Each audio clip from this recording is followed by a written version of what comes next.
Saludando a todos los amigos que nos van a ver luego también por las redes sociales. Vamos iniciando la clase del día de hoy del curso del Pirkei Avot.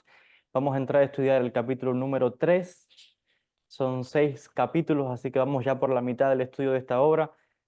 Es una de las obras fundamentales de la ética y el pensamiento judío. En esta sección vamos a entrar a estudiar las máximas de los rabinos, de los sabios del pueblo de Israel. Y como siempre vamos a ir comentando algunos aspectos importantes, siempre tratando la manera de aplicarlo a nuestros días. Sin más dilación, vamos a leer directamente desde la Mishnah. Dice lo siguiente. Mishnah número 1. Acabia ben Mahalel dice, este es el nombre de un rabino: piensa en 3 cosas y no caerás en una transgresión. Ten en cuenta de dónde precedes, a dónde vas y delante de quién tendrás que rendir cuentas. ¿De dónde procedes? De una gota fétida. ¿A dónde vas? A un lugar de tierra, ceniza y gusanos. ¿Delante de quién tendrás que rendir cuenta? Delante del Rey de los Reyes, el Santo, bendito es. Explica el comentarista Maimónides que aquella persona que tiene presente estos 3 aspectos es alguien que muy difícilmente caiga en la transgresión.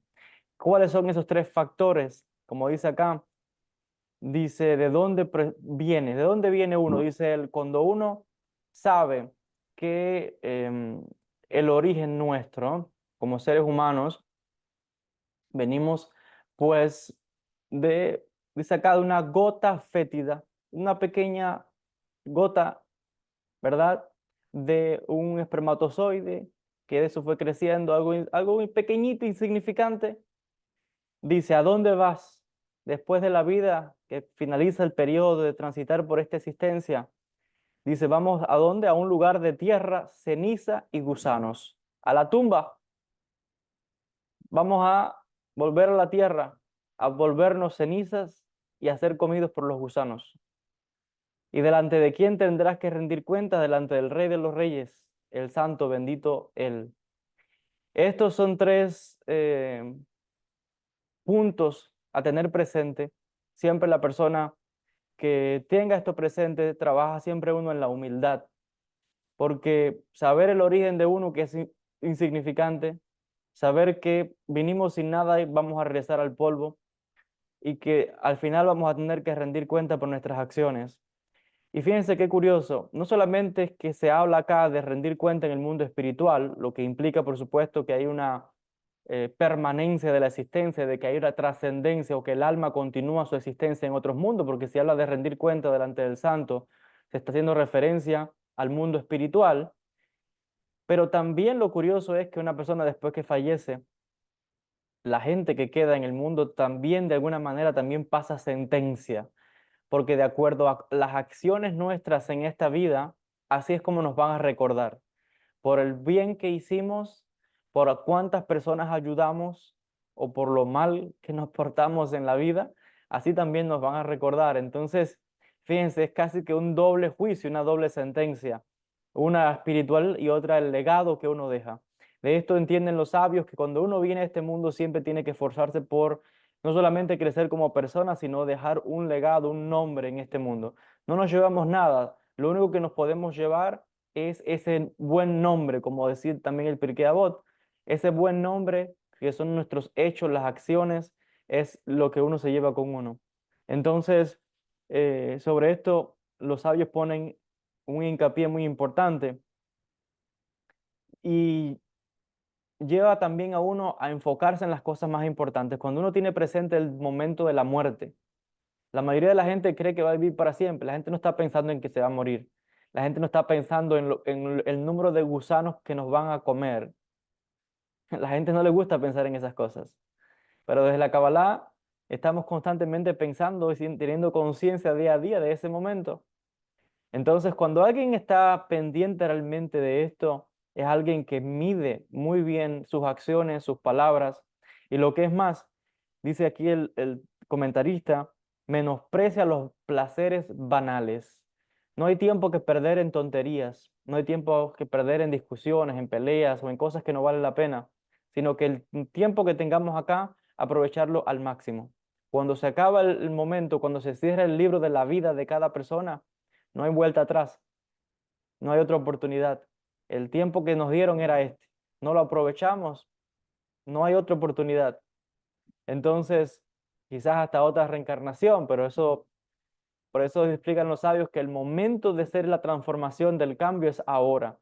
El no, a veces también me gusta explicar mucho, ¿no? Hay aquellas personas que todo el tiempo quieren saber el futuro. Bueno, ¿qué voy a pasar con mi vida más adelante? Otros están queriendo saber qué fueron ellos en vidas pasadas. Todo eso es pérdida de tiempo. Querer saber quién fue uno en una reencarnación anterior no sirve de nada y querer saber el futuro tampoco. Porque esa persona se pasa en la vida esta, la que le han dado, que es la más importante, porque es ahora donde estás vivo, pensando en lo que fuiste. La vida pasada ya pasó. Esa vida también la desperdiciaste pensando en el futuro, o sea, en esta vida de ahora. Y esta que tienes ahora, la estás desperdiciando pensando en la que ya perdiste del pasado o en la del futuro que todavía no ha llegado. Y cuando llega la del futuro, entonces estás pensando en esta.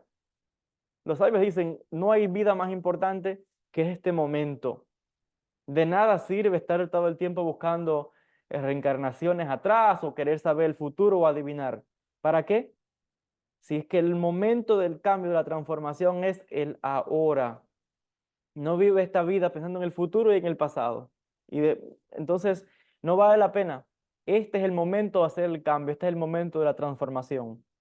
Explican los sabios del pueblo de Israel.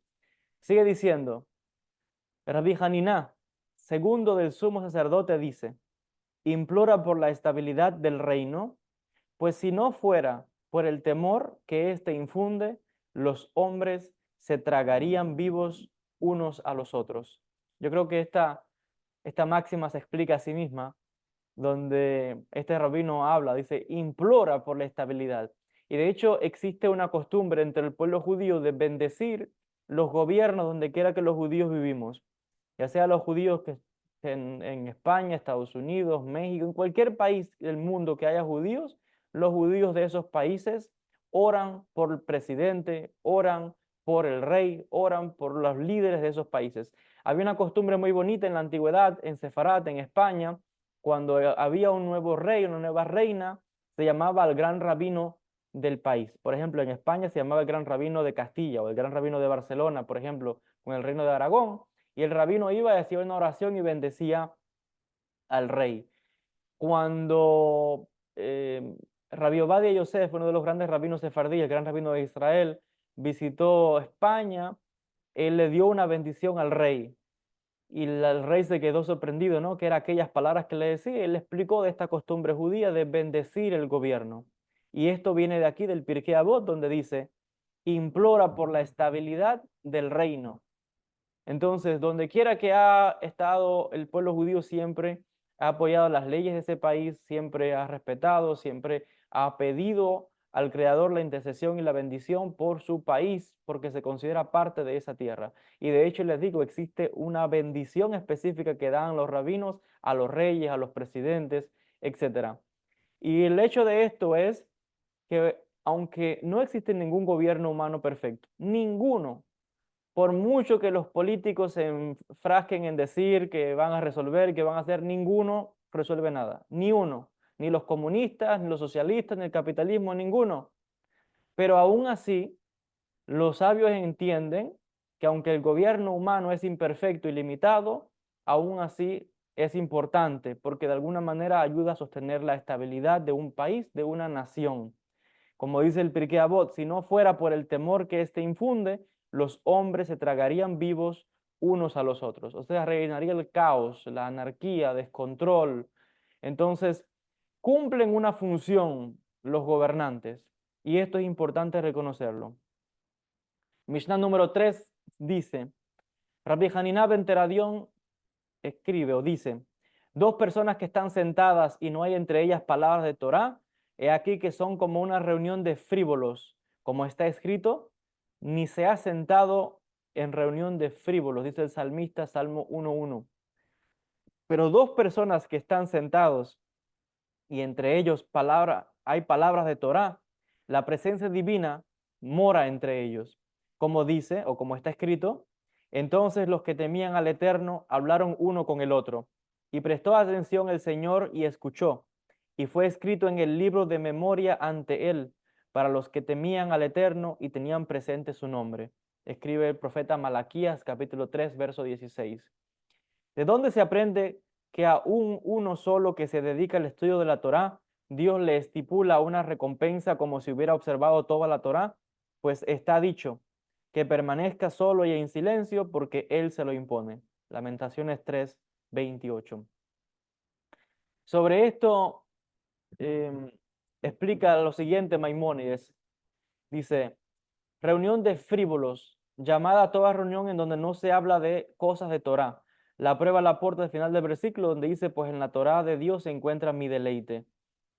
Entonces, por ser que se deleita con la Torá, no se siente en reunión de frívolos en donde no hay Torá. De esto hay una costumbre judía muy bonita, que cada vez que nos sentamos a la mesa, ya sea a la mesa de Shabbat o a cenar o lo que sea, siempre hay palabras de Torá. La persona que me está viendo que es judía lo sabe, la persona que ha estado en comida de Shabbat lo sabe. Siempre se habla en en la mesa de Shabbat, por ejemplo, siempre se tiene que hablar de Torah. Siempre se va a compartir un versículo o una frase o algo, un pensamiento de motivación de la parashá de la semana. Siempre se va a hablar de lo que uno ha estudiado. Entonces siempre está hablando de Torah. Incluso hay una mitzvah de traer un rollo de la Torah, literalmente, y ponerlo encima de la mesa donde uno está comiendo, de traer libros, de traerle Humash, de traer libros y ponerlos encima de la mesa. Ya les digo, de poner hasta un rollo de la Torá del que se lee en la sinagoga, hay una mitzvah también del que puede y lo tiene, lo puede poner en la mesa de su casa. Mientras, o sea, es un símbolo muy importante. Entonces siempre el judío tenemos la costumbre de que cuando estamos comiendo, hablamos de cosas espirituales. Nuestra mesa es una mesa de edificación.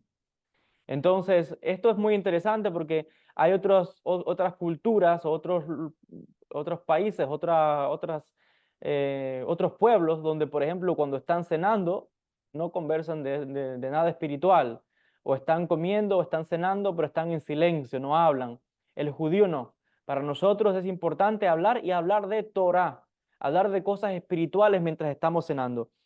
En el Shabbat específicamente evitamos hablar de cosas triviales, de negocio y cosas como esas, no se habla para nada, solamente de cosas espirituales. Y de eso entendemos que cuando uno habla de cosas espirituales, es una bendición incluso para los alimentos que uno está consumiendo. Quiere decir que ya de por sí estás bajando energía de alto nivel, de alta potencia en tus propios alimentos cuando hablas de Torah. De ahí otra vez les decía de esta costumbre y por eso dice la Mishnah. Dice, en una mesa donde no hay palabras de Torah, es como una reunión de frívolos. Alguien que es indolente, alguien que, o sea, es que en la concepción del judío, alguien que no habla de Torah es algo impensable. Y dice, en un lugar como ese no me siento, dice el salmista. Por eso, un lugar de quien buscar compañía, busca la compañía siempre de personas espirituales. Busca la compañía, visita las casas de las personas donde se hable de palabras de espiritualidad, donde se hable de palabras de Torah, de palabras de santidad, porque eso siempre es una edificación para la persona. Y dice lo siguiente, miren qué curioso, ¿por qué es importante hablar de cosas espirituales en la mesa? Dice, donde están, pero dos que están sentados y hay entre ellos palabras de Torah, la presencia divina mora entre ellos. O sea, la Shejinah, la presencia de Dios está presente. Cuando alguien habla de cosas espirituales, viene una espiritualidad, viene la Shejinah, viene esa presencia divina al hogar. Muchas familias que quieran tener en su casa bendición, que quieran traer en su casa luz, protección, éxito, hable de palabras de Torah cuando estén cenando, cuando estén con una familia o cuando si usted está solo aún así. Hable de cosas espirituales porque todo eso hace que la presencia de Dios venga a ese hogar, que la presencia de seres de luz venga a ese hogar, que haya bendición en ese hogar. Entonces, fíjense qué curioso que aquellos que están hablando de cosas espirituales en el cielo están mirando y del cielo están, ¿qué cosa? Tomando nota, porque dice el versículo en el Malaquías 3:16, entonces los que temían al Eterno hablaron uno con el otro y prestó atención el Señor y escuchó y fue escrito en el libro de memoria ante él para los que temían al Eterno y tenían presente su nombre. ¿Tiene usted presente a Dios en sus vidas? ¿Tiene usted presente la Torá en su vida? ¿Tiene usted presente palabras de espiritualidad en su vida, en su familia?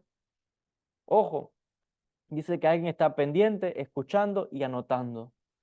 A ver quiénes son aquellas personas que temen el nombre del Eterno, aquellas personas que su corazón, su pensamiento, su intención está enfocada a las cosas espirituales. Esas personas son bendecidas y la mayor bendición es que venga al hogar de uno la Shejinah, la presencia divina. Mucha gente a veces viene a verme en las consultas y cuando uno indaga los problemas que están atravesando, muchos casos también se presentan de brujerías, muchos casos de peleas que hay en las familias, divisiones, pero le preguntas por hábitos espirituales y honestamente me dicen mucha gente que no hablan de nada espiritual, no hay ningún rezo, no hay ninguna conexión.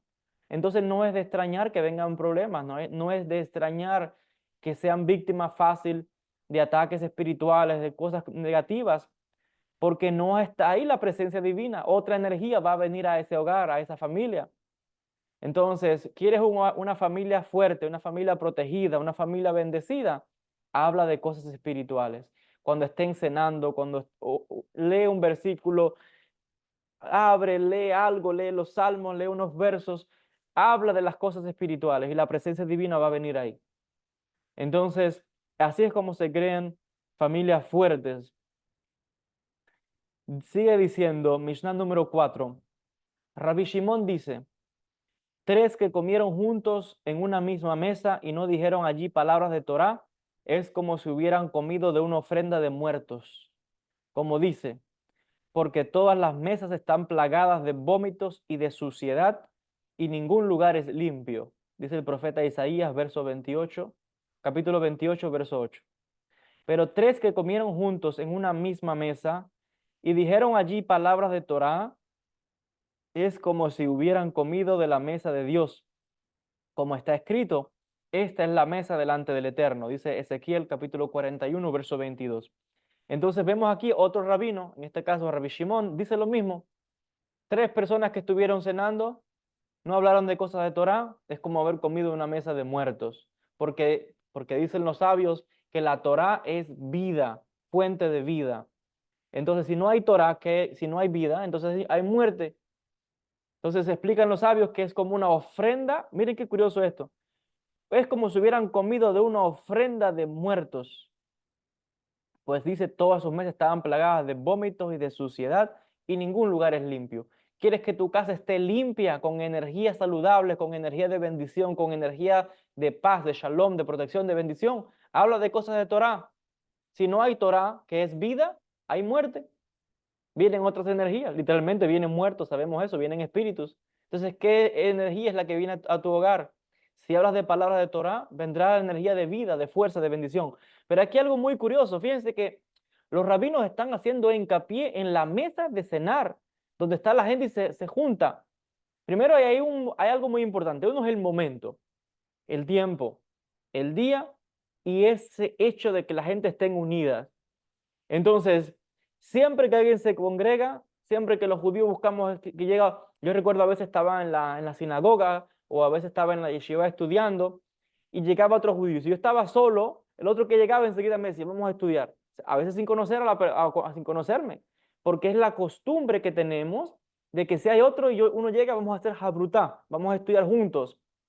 Entonces, sobre esto se entiende la importancia de cuando hay dos, tres o más personas, ahí está la presencia divina. Ahora, en la mesa de los alimentos es muy importante. Explican los sabios del pueblo de Israel que después que se destruyó el Bet HaMikdash, el templo, nuestra mesa donde cenamos, en nuestra casa, la mesa donde comemos, es como el altar donde se hacían las ofrendas a Dios en el templo. Es como paralelo. En el Bet HaMikdash había un altar, el Mizbeach, pero también había una mesa.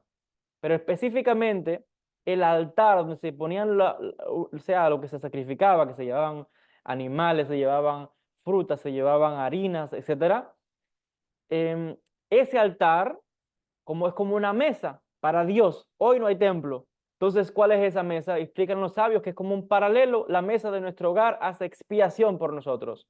Entonces, con cuánta más razón que cuando estén la familia reunida, amigos, etcétera, se hable de cosas de Torah, se hable de cosas de santidad, porque es como ese altar que está haciendo expiación, que está conectándonos con algo mucho más sublime. De hecho, como les decía, sabemos que antes de consumir alimentos decimos una verajá por cada uno de los alimentos, una bendición. Cuánto más aún si estamos hablando de palabras de Torah, de santidad, de espiritualidad, estamos elevando esa acción que puede parecer algo trivial, mundano, simple, como es el comer. Cuando estamos haciendo una verajá, cuando estamos hablando palabras de Torah, de santidad, estamos elevando no solamente los alimentos, sino la acción, la energía que hay ahí, una energía de mucha más elevación, de mucha mayor vibración. Entonces, por eso es que se considera que la mesa de los alimentos, específicamente la mesa de Shabbat, pero la mesa del día a día igual, es una mesa de bendición. Y por eso dice, donde no hay palabras de espiritualidad, es como una mesa de muertos. ¿Por qué una mesa de muertos? Se compara a la idolatría. Porque cuando se llevaba ofrendas a las imágenes, a los ídolos, ahí no hay nada. Entonces es como una mesa de muertos. Aparte también que se ofrecen cosas a los muertos, a los espíritus. Entonces, aquí se habla otra vez que nuestra mesa debe ser una mesa de santidad, una mesa de kedushá, una mesa de conexión espiritual, porque podemos conectar con Dios incluso cuando estamos comiendo, incluso cuando estamos con la familia.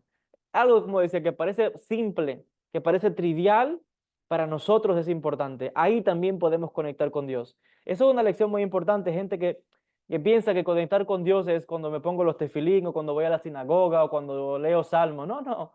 Estamos conectando con Dios haciendo cosas simples. Pero ya vemos que no existe tal cosa como algo simple o insignificante.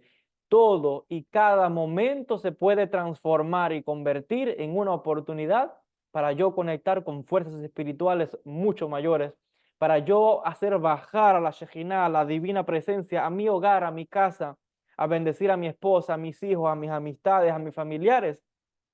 Y todos tenemos esa capacidad. No hace falta que venga alguien más santo a rezar a mi casa o a que venga fulano. No, no, no. Cada persona tiene la capacidad de conectar espiritualmente en su familia y si está solo también puede hacerlo él mismo.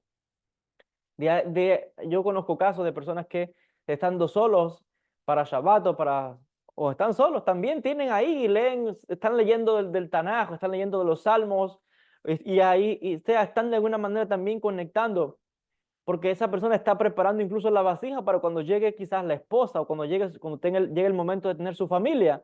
Desde antes ya él cultivó o ella ya cultivó el hábito de que su mesa sea una mesa para la Shejinah, para la presencia divina, para la espiritualidad. De todo esto aprendemos que no hay que esperar el momento ideal, no, no, no, no.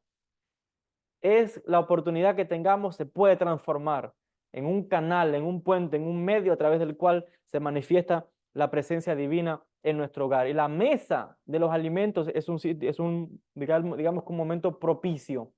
Por eso dice aquí, tres que comieron juntos en una misma mesa y dijeron allí palabras de Torah, es como si hubieran comido en la mesa de Dios. Pues está escrito, el profeta Ezequiel capítulo 41, esta es la mesa delante del Eterno. Así está escrito. Entonces, fíjense que estos son los comentarios de los sabios. Sigue diciendo la Mishnah número 5. Hanina ben Haninai dice, este es el nombre de un rabino, el que permanece adrede desvelado toda la noche, el que va por caminos solitarios y permanece ocioso, cargará con la culpa de su alma. Rabbi Nehunai ben Akané dice, todo el que acepta el yugo, autoridad de la Torá, lo eximen del yugo del reino y el yugo o preocupaciones del trabajo. Todo aquel que rechaza el yugo o autoridad de la Torá es sometido al yugo del reino y el yugo o preocupaciones del trabajo. Vamos a explicar un poco esto, ¿no? Porque parece un poco como enredado. Para ello vamos a leer las palabras de Maimónides que explica un poco este versículo. Dice lo siguiente. ¿Qué significa esa expresión donde dice el que permanece adrede, o sea, a propósito, desvelado toda la noche? Se refiere a aquel que se queda despierto sin sentido, como así también el que permanece solitario en vano. Igualmente el que permanece ocioso sin dedicarse a buscar la verdad, sino que se queda sin hacer nada. O sea que estamos viendo que para el pensamiento judío, alguien que está sin hacer nada, alguien que está ocioso, es alguien, eso no se ve bien. El estar desocupado no se ve bien. Es como perder la vida, perder el tiempo, perder la oportunidad que nos están dando. Y dice acá, quedarse desvelado adrede, a propósito.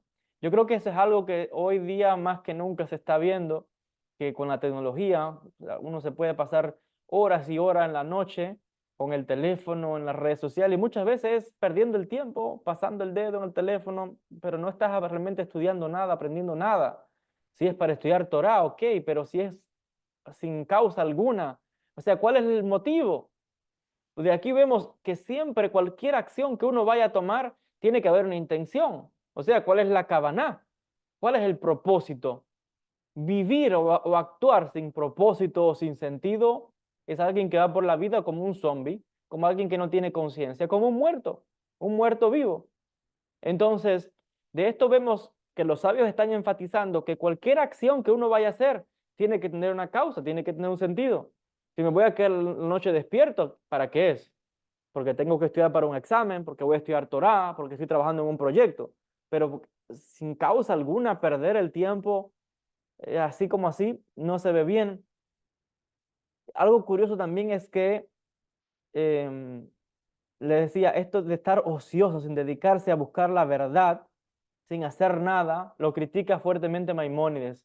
Entonces vemos hoy día a mucha gente ociosa en la sociedad de hoy, gente está ociosa en el sinsentido, no sabe qué hacer con su vida, no encuentra sentido a las cosas, está ocioso. Entonces se entretiene, pensando como dice la frase, matando el tiempo. Realmente está matándose a sí mismo porque la vida está compuesta de tiempo. Entonces, no es bueno estar ocioso. Dice aquí hay que buscar la verdad. ¿Qué es esa verdad? La verdad que conecta con el sentido de la existencia de cada persona. Pero para eso hay que estar estudiando, buscando, explorando. O sea, hay una causa, estás buscando la verdad. Eso me recuerda a las palabras de mi rabino, uno de mis rabinos, el Rosh Yeshiva, el rabino Gershenfeld, el Rosh Yeshiva, rabino principal de una de mis escuelas donde estudié en Israel, en Jerusalén. En una ocasión yo estaba en la cocina de la yeshiva, creo que estaba desayunando, y el rabino llegó.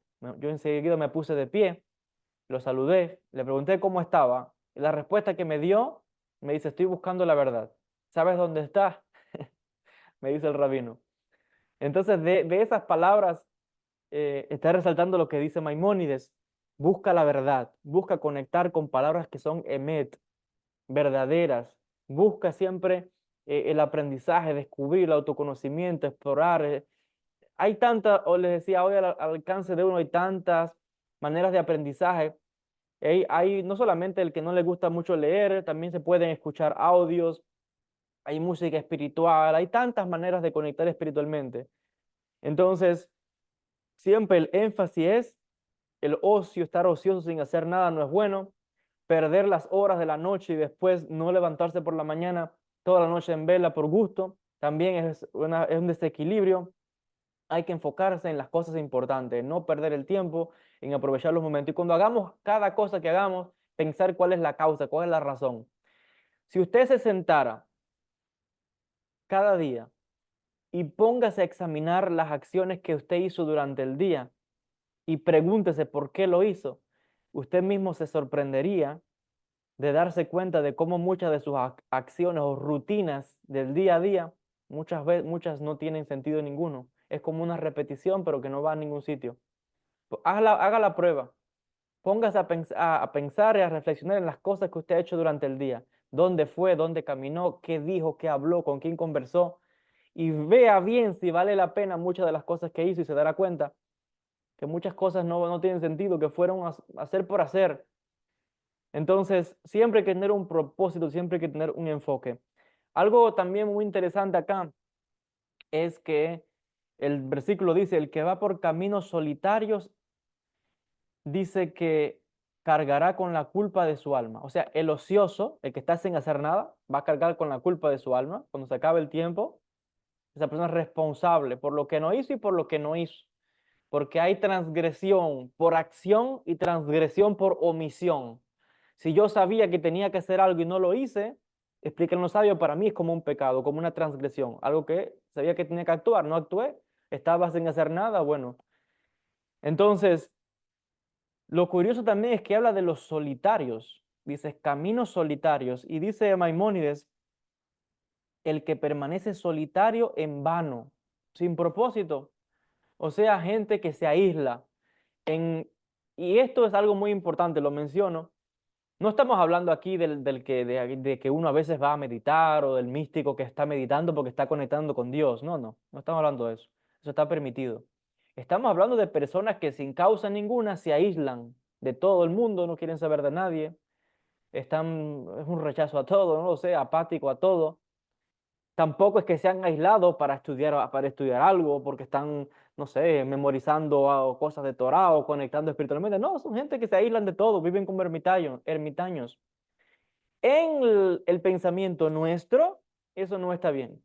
Y digo bien, en el pensamiento judío, porque otros, la opinión y lo que haga otra gente, otra cultura, eso es otra cosa, lo que haga otro pueblo, otra cultura, otra gente, pero en el entendimiento judío no está bien, porque en el entendimiento judío vale más el hecho de estar en grupo que lo individual.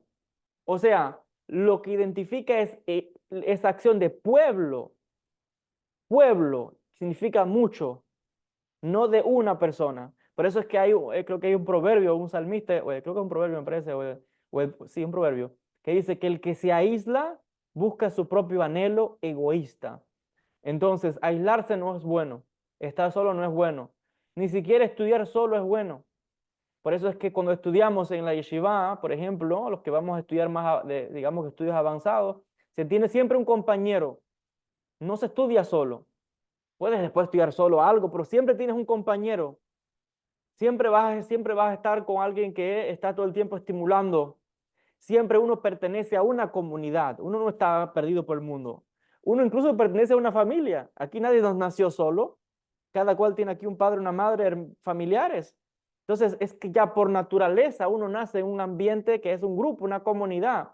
Y esas comunidades se forman, bueno, barrios, ciudades, pueblos, países, naciones. Es una identidad. Pero es ese sentido de comunidad. Entonces, aislarse no es bueno. Uno siempre tiene que estar cerca donde hay una comunidad, siempre o de personas o de familia. Eh, Vuelvo a decir, si es que alguien por alguna causa está, no sé, trabajando en algo espiritualmente, ok, los místicos de las Kabbalah se aíslan por cierto tiempo, no se aíslan de todo, sea de manera constante, no. Los místicos de la Kabbalah, y no todos, algunos que están trabajando en alguna práctica, alguna meditación, se van por unos días, pero después regresan. No es como, por ejemplo, los monjes que se van a una montaña y desaparecen, o a un monasterio o a una cueva. No. El místico judío no. El místico judío sí se va a esos lugares, pero después regresa. Rabbi Isaac Luria se iba a meditar, a estudiar el Zohar y todo a una isla creo que fueron como 15 o 20 años, pero todas las semanas venía a estar con su mujer, con sus hijos, a guardar Shabbat y tal, y después se iba, pero regresaba. Rabbi Abraham Abulafia, sí, se iba y estuvo aislado en la isla de Comino, pero después regresaba a las comunidades en Sicilia, en Palermo, en Capua, en todo donde estaba. Tenía sus discípulos. Entonces el místico judío se diferencia de otros sistemas en que aunque practicamos el estar recluido para conectar mejor con Dios o con uno mismo, o cuando estamos en un estudio importante, pero luego volvemos a la sociedad, luego volvemos a la familia, etcétera. Entonces, no se ve bien aislarse sin causa alguna, como un ermitaño perdido de la sociedad. No, eso no se ve bien entre nosotros. Entonces, y de hecho, claro, ¿cuál es el punto de todo eso?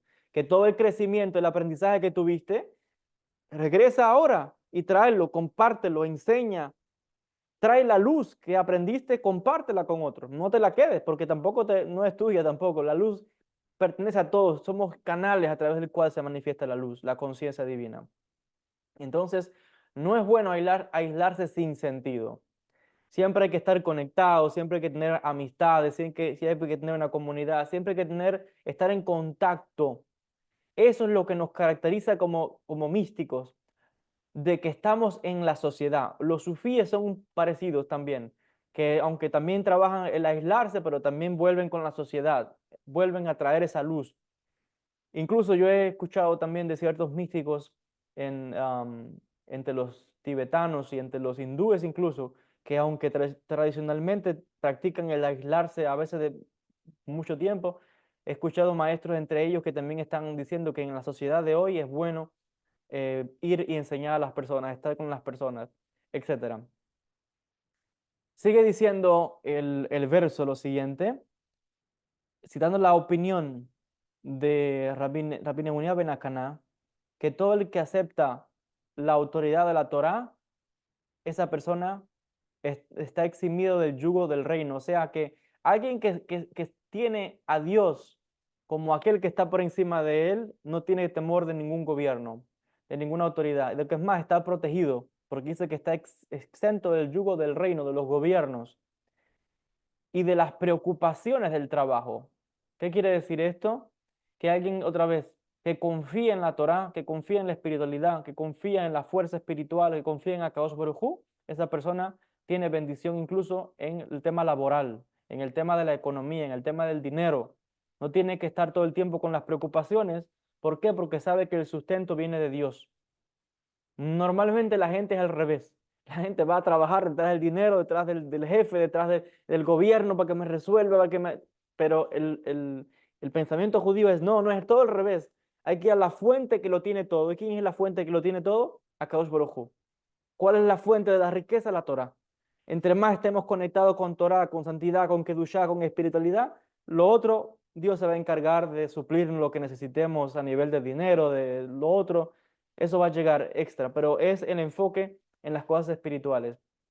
Por eso es que hay en un capítulo, el famoso capítulo número 8, llamado Shara Bitajón, la puerta de la confianza, de la obra Jobot Alevavot, los deberes de los corazones, de Rabbeinu Bajia Ibn Pakuda, donde él enfatiza otra vez la confianza absoluta en Dios, que uno, el que confía de verdad en Akadosh Baruj Hu, no tiene que temer nada, ni de las preocupaciones, ni de que si la economía, que si la bolsa está cambiando, que si el precio de los alimentos, que si el petróleo, que si no tienes esas preocupaciones ni preocuparte por nada, tu sustento va a llegar.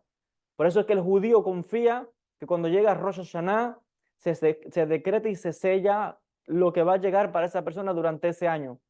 Todo el dinero que va a ganar, toda la parnasá, salud, si va a vivir, si va a morir, todo se decide en Rosh Hashanah. Entonces la confianza está en lo que se destina. Entonces sobre ese sentido les decía, el enfoque es en las fuerzas del cielo. Y finalmente vamos cerrando con esta idea. Explica acá, em, el yugo de la Torá se refiere a ser constante en su observancia y estudio. El yugo del reino se refiere a los impuestos, dice Maimónides, y demás exigencias e inspecciones gubernamentales. El yugo de las preocupaciones del trabajo se refiere a las obligaciones y lucha por el sustento, por ganar dinero. En recompensa por haber aceptado el yugo de la Torá, Dios lo librará del yugo del reino y le disminuirá las preocupaciones para proveerse del sustento. Y esto está más que claro.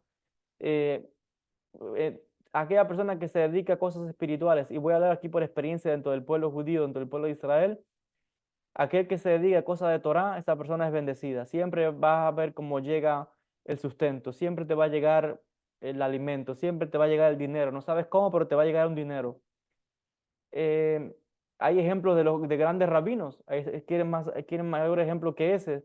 Los grandes rabinos, grandes jamín, también tienen dinero, muchos son millonarios, muchos rabinos son millonarios, muchos cabalistas son millonarios, no porque ellos vayan detrás del dinero, es que simplemente como están conectados todo el tiempo a la shefa, a la fuente de todo el sustento y toda la bendición, también les llega el dinero, también les llega la abundancia, también les llega todo.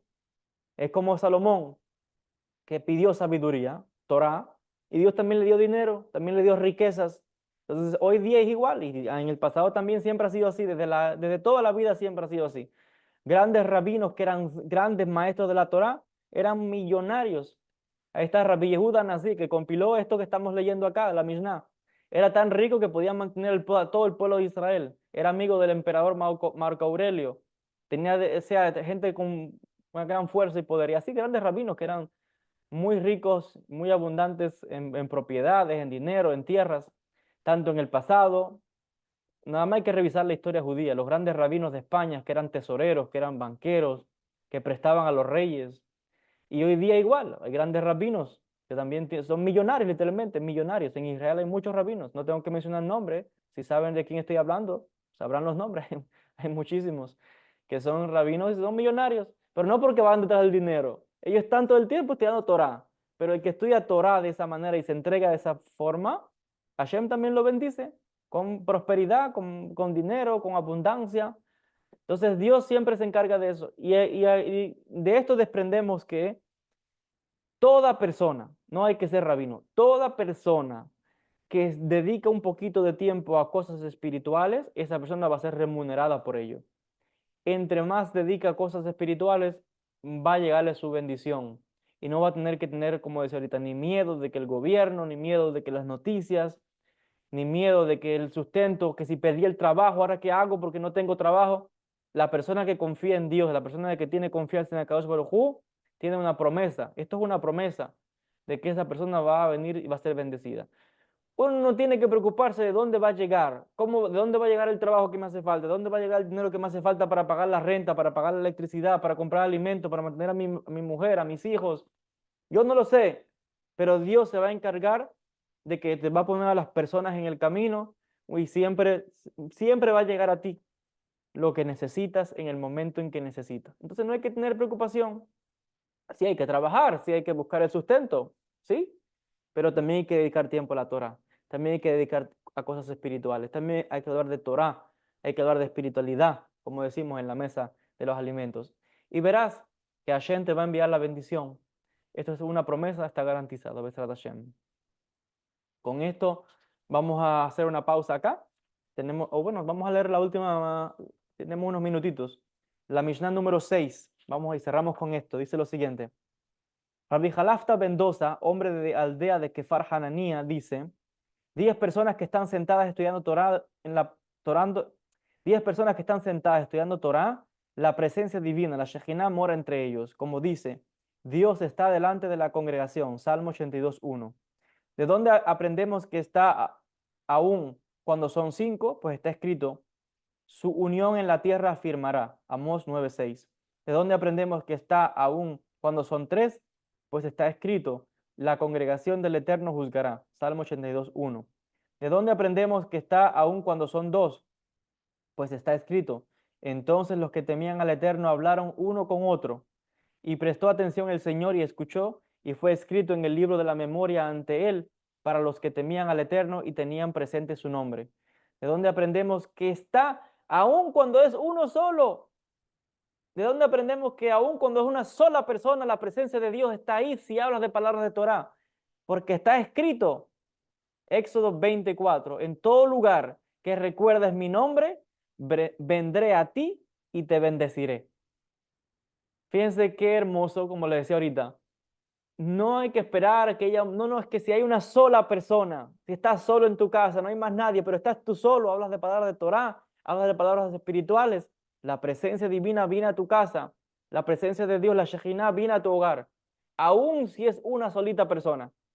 Y está escrito en el libro de Éxodo, Shemot 24. En todo lugar que recuerdes mi nombre, vendré a ti y te bendeciré. Quiere decir que hablar de palabras de santidad, de Kedushá, es una bendición. Como decía ahorita, ¿quieres que las otras cosas se encarguen? ¿Quieres que tus problemas se solucionen? ¿Quieres ver cómo puertas se abren? ¿Quieres ver cómo viene salud, bendición? Habla de cosas espirituales. Y yo les digo, ya les pongo el ejemplo, mucha gente que viene a verme en las consultas, vienen con muchos problemas, situaciones, problemas de economía, han perdido el trabajo, enfermedades, brujería, pero cuando le preguntas a un gran número de las personas qué hábitos espirituales, mucha gente no tiene ninguno, no rezan, no lee la Biblia, no lee la Torá, no tiene ninguna conexión. Entonces, si disminuyes la espiritualidad, aumentan los problemas. Aumenta la espiritualidad, disminuyen los problemas. Lo estamos leyendo. Éxodo 24. En todo lugar que recuerdes mi nombre, vendré a ti y te bendeciré. No recuerdas mi nombre, no hablas de mí, no hay bendición. Entonces, ¿qué vienen? Problemas. Esto es matemática acá. Habla de cosas de santidad, de kedushá, de espiritualidad, y vendrán las bendiciones. Los problemas no es que se van a desaparecer del todo, pero van a disminuir. Y si se presentan, vas a tener la bendición divina, vas a tener la Shejinah, la presencia divina acompañándote con protección, con bendición, abriendo los caminos para ti, del dinero, del trabajo, de la abundancia, de la paz, de tantas bendiciones. Entonces, acá está más que claro, les decía, y aún si es una solita persona que está solo, hay mucha gente que están solos, hay mucha gente que están lejos de un lugar donde no hay comunidad judía quizás, o no tienen alguien más que puedan hablar de cosas espirituales porque son ellos solos que están en un camino espiritual de búsqueda, de conexión, y muchas veces se pueden sentir solos, no tienen la familia, no sé, no están conectadas con las cosas judías, no pueden hablar de estas cosas y se pueden sentir un poco solos. ¿Y ahora qué hago?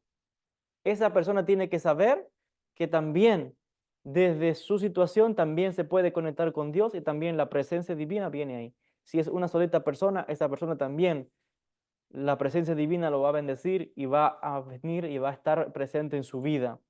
Entonces, de esto vemos otra vez que Dios no está haciendo aquí distinción de nada. Todo aquel que recuerde el nombre de Él, si es una persona, dos, tres, los que sean, la presencia divina viene, la bendición viene, el éxito viene, la salud, el dinero, la paz en la familia, tantas cosas.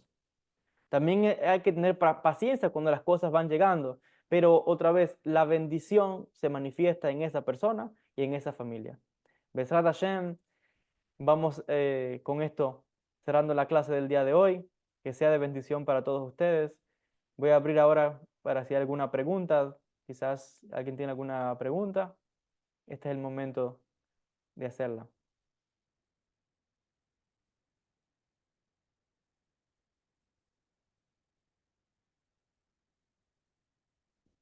Y si no hay, pues bueno, Besat Hashem, que la clase haya sido de éxito, de bendición, de aclaración.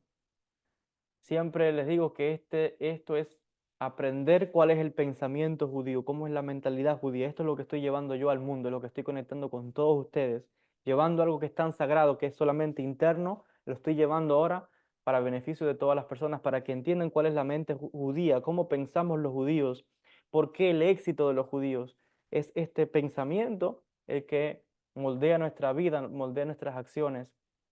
Entonces, bueno, agradeciendo a los que se conectaron en la clase del día de hoy, enviando también bendiciones a todos los estudiantes, Besat Hashem, que sea de bendición para todos ustedes. Con el favor del Eterno, nos veremos el domingo a las 10:30 de la mañana, hora de Florida, para la clase de Cábala. Así que muchas bendiciones a todos. Shalom.